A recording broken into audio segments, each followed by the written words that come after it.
দীর্ঘ অপেক্ষার অবসান ঘটিয়ে আজ বহু দূর থেকে আপনাদের ভীষণ পছন্দের একটা জিনিস চলে এসছে।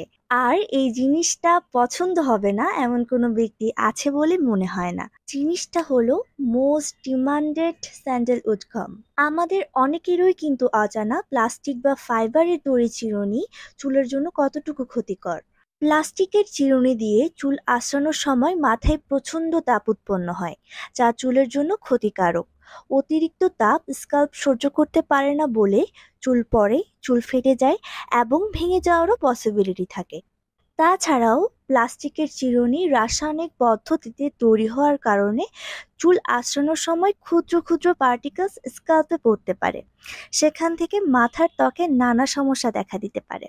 অন্যদিকে কাঠের চিরুনি ব্যবহার করলে এই ধরনের কোনো সমস্যায় পড়তে হয় না, যার কারণে কমে খুশকির সমস্যাও।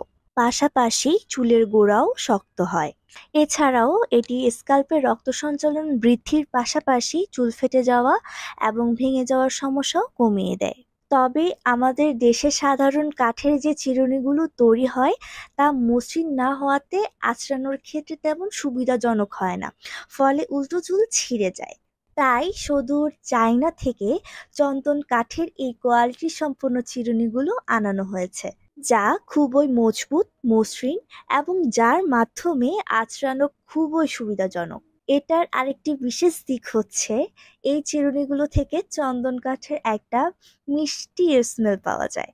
এটার মেজারমেন্ট হলো এটি দৈর্ঘ্যে 20.5 সেন্টিমিটার আর প্রস্থে 5.3 সেন্টিমিটার।